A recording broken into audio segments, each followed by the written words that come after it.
Hello everyone students, welcome back. Today we will continue our lecture series on भारतीय न्याय संहिता. Today is our class 3. हमने last class में section 1 पढ़ा था और जिसने वो वीडियो नहीं देखी जाके देख सकते हैं. आज हम सेक्शन 2 से स्टार्ट करेंगे. तो चलिए चलते बिना एक सेकंड भी वेस्ट किए. सबसे पहले इसमें हम पढ़ेंगे section 2. In this Samhita unless the context otherwise requires. Section 2 हमारा डेफिनेशंस का है. अगर आपको याद हो तो आईपीसी में हम जो डेफिनेशंस हैं वो जनरल एक्सप्लेनेशन में पढ़ते थे, बट अब इसमें जो है बीएनएस में भारतीय न्याय संहिता में जैसे अलग अलग एक्ट्स में होती है एक सेपरेट सेक्शन होता है डेफिनेशन का, ऐसे ही इसमें सेक्शन 2 डाल दिया है डेफिनेशंस का. तो पढ़ते हैं. सेक्शन 1 क्या है, सेक्शन 2 सब क्लॉज 1 क्या है? Act. Act denotes as well a series of acts और अ सिंगल एक्ट. अब यहाँ देखिए, अगर आपको याद हो तो ये हम कहाँ पढ़ते थे? ये हम पढ़ते थे सेक्शन 33 में आईपीसी में, जिसमें एक्ट भी था और ओमिशन भी था, बट यहाँ सिर्फ एक्ट है. एक्ट क्या बोलते हैं? एक्ट कोई भी एक्ट जो है भले ही नंबर ऑफ सीरीज हो या एक एक्ट हो, उसे हम एक्ट ही ट्रीट करेंगे. फॉर एग्जाम्पल, जैसे कि मान लो अगर कोई आपको 50 थप्पड़ मार रहा है और एक थप्पड़ मार रहा है, तो सीरीज ऑफ एक्ट हो गई, उसको भी हम एक्ट ही बोलेंगे और सब पनिशमेंट भी उसी की मिलेगी. ये नहीं कि अगर 50 थप्पड़ मारे तो 50 बार सज़ा मिलेगी. तो इस बात का आप लोग ध्यान रखिए, ठीक है. सेक्शन 2 सब क्लॉज 2 में हमारा क्या आ गया? Animal. Animal means living creature other than a human being. मतलब कोई भी लिविंग क्रिएचर ह्यूमन बींग को छोड़ के, other than human being. Section 3 बोल रहा हूँ, सब क्लॉज 3 चाइल्ड. ये हमारा नया जोड़ा है, इसमें नई डेफिनेशन जोड़ी है. डेफिनेशन के हमारे पूरे पार्ट में ये आईपीसी में नहीं था. Child. Child means any person below the age of 18 years. मतलब कोई भी पर्सन, भले वो लड़का हो या लड़की हो, अगर उसकी एज 18 साल से कम है तो हम उसे क्या बोलेंगे? हम उसे बोलेंगे चाइल्ड. चाइल्ड हम ट्रीट करेंगे. ये आप लोग ध्यान रखिएगा, क्योंकि ये नया है. तो काफ़ी सारे कम्पिटिटिव एग्जाम्स में या आपके कॉलेज के क्वेश्चन में भी आ सकता है 1 मार्क में. और हाँ, जो ऐसे हम कंपेयर करके चल रहे हैं तो कंपेयर करके पढ़ने में आसानी होगी, क्योंकि काफ़ी सारे स्टूडेंट्स होंगे जिन्होंने आईपीसी पढ़ी होगी, या काफ़ी सारे स्टूडेंट्स होंगे जो पहली बार अब पढ़ रहे होंगे, लॉ स्टूडेंट्स वगैरह. तो हमारा फ़ायदा होगा और आप लोगों को भी अच्छा रहेगा. फोर्थ हमारा क्या है? फोर्थ हमारा है counterfeit.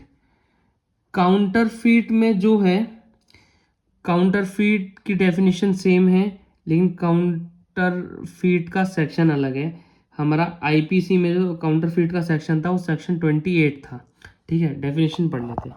A person is said to counterfeit who causes one thing to resemble another thing, intending by means of that resemblance to practice deception, or knowingly to be likely that deception will be practiced.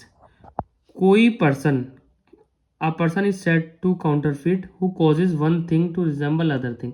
मतलब कोई एक ऐसी चीज़ बना रहा है जो दूसरी चीज़ से रिजेंबल करती है. रिजेंबल करना यानी कि मिलती जुलती कोई चीज़ है. किस इंटेंशन से? Intention by means that resemblance to practice deception. मतलब वो एक ऐसी चीज़ बना रहा है कि जो दूसरी चीज़ से मिलती जुलती है, और मतलब डिसेप्शन यानी कि डिसीव करने के इंटेंशन से किसी बंदे को बना रहा है, जो ये जानता है, और knowingly it to be likely that deception will be thereby practice. मतलब इसमें डिसेप्शन होगा, मतलब बंदा चीट होगा इसमें, ये जानते हुए भी बंदा वो कर रहा है, वो चीज़ बना रहा है, तो उसको हम बोलेंगे काउंटरफीट. एक्सप्लेनेशन पढ़ लेते हैं इसके. It is not necessary that counterfeiting that the imitation should be exact. मतलब ज़रूरी नहीं है कि वो जो बना रहा है वो 100% सेम हो, बट अगर सिमिलर भी हुआ, रिजेंबल भी किया, तो माना जाएगा हाँ भैया उसने काउंटरफीट किया है. मतलब बिल्कुल 100% ही सेम हो नहीं, 90% सेम भी चलेगा, लेकिन हाँ अगर वो चीटिंग करने की उससे बना रहा है तो हम ये मान के चलेंगे कि वो काउंटरफीट कर रहा है. Explanation 2.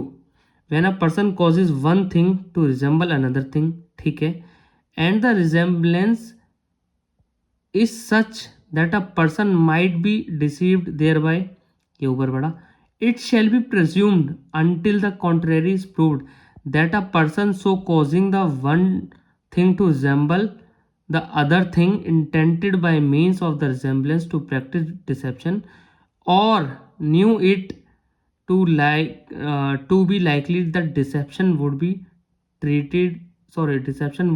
thereby be practiced. Simple सी बात है.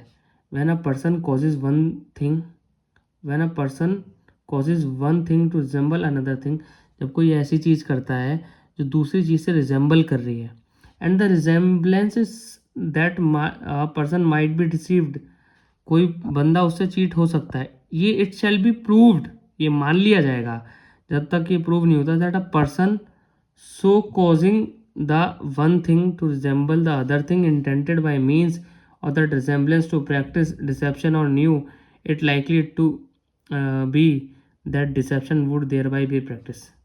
अब 2 मिनट का सांस ले लेते हैं. अब इसे सिंपल देशी भाषा में मैं समझाता हूँ. सिंपल देसी भाषा में, छोड़ दीजिए इस बुक को. फॉर एग्जाम्पल, रोहित है और उसका कोई दोस्त है गौरव रोहित के ही सिग्नेचर जैसी कोई चीज़ कर रहा है, ठीक है, मतलब सिग्नेचर ही बना रहा है और उन्हें बैंक में यूज़ कर रहा है, ठीक है, और अगर वो पकड़ा जाता है तो माना जाएगा उसने काउंटरफीट किया है. सिंपल देसी भाषा में, ज़रूरी नहीं है कि 100% ही एग्जैक्ट हो सिग्नेचर, लेकिन हाँ वो कर रहा है और वो ये जानता है, और knowingly it to be likely that deception will be practiced. Deception होगा, इससे मेरे को चीट किया जाएगा. किस इंटेंशन से? Intending by means of resemblance to practice deception, मतलब इससे चीट होएगा, मतलब दूसरा बंदा, ये बैंक ऑफिशियल्स ये समझेंगे हाँ भैया ये रोहित के सिग्नेचर है, और मान लिया अगर वो पैसे विड्रॉ करने गया तो निकाल लेगा, तो ये काउंटरफीट कहलाता है. इस चीज़ को आप लोग ध्यान रखिएगा. काउंटरफीट काफ़ी इम्पॉर्टेंट होता है, मतलब काफ़ी एग्जाम्स के पॉइंट ऑफ व्यू से और वैसे भी. और अगर इसमें आप लोगों को कोई इश्यू आए तो आप लोग मुझको सीधा मैसेज कर सकते हैं या यूट्यूब पे या कमेंट छोड़ सकते हैं. और ये कंटिन्यू हम करेंगे डेफिनेशंस का सेक्शन नेक्स्ट क्लास में. Thank you so much.